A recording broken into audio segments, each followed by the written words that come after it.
lot of buzz lately here about the younger kid in your group. One of the young, there's a couple of young guys, but Yeah. Jordan Dingle is causing a lot of people to make some impressive comments. Jordan was a talented player coming out of high school out of Bowling Green. We could have played him last year. The games that he played in the 4, he actually played pretty good, but we had some older guys. He's a guy really that can do it all. He's a smart kid. Like I say, you can line up at Y, F, you can put him at Z. He's just a very knowledgeable kid, but he's very talented. And I think people are starting to see what everybody else was seeing. So. They put out a video from the scrimmage. It showed him making one really competitive catch in particular. Is that kind of what we could expect?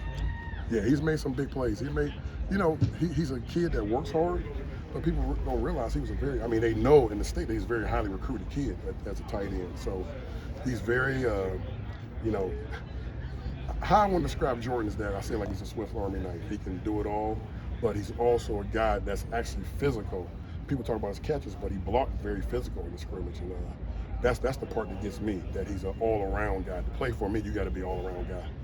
Where does Keaton Upshaw stand coming back off his injury? Is slowly working him in, or is he fully ready? Just where does he stand? He had a good practice today. He played the most snaps out of the scrimmage Saturday and had 2 big catches.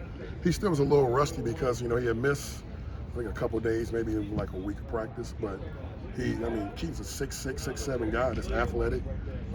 He had a good practice today, so you cannot fall behind in that room. It's very talented. And I know he sees that, and he came out and had a real strong practice today.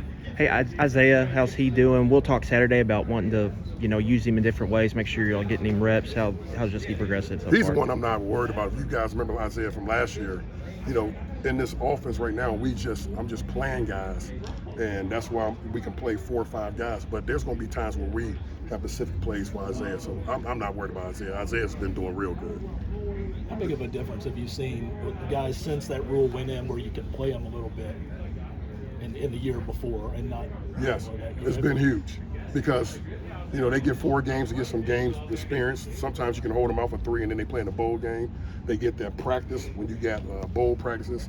I think Dingle really, really benefited from that. And he's really, to me, the most complete guy right now, and a guy to me. And when I say he's ahead of them guys, it ain't big separation, but it's separation to the point where the other guys are good, but Dingle's really doing some good stuff. Vince, and how big are the tight ends going to be just maybe to help out the tackles early and some of them, maybe just get them up to speed, make sure they have protection around them? I know that you want to throw the ball to them, but also it's huge to have them blocking and maybe help out more in pass protection. That's a good point. I think to be wise, you got some young tackles.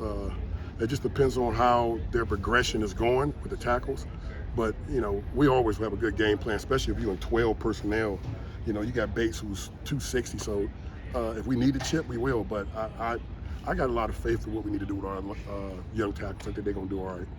With all these pieces, how much fun can you have with some of the heavy sets and that type of thing? I can't give you a lot of the secrets, man, but it's going to be, just know this, we got 5 good tight ends in there, and then you just read between the lines what that can turn out to be.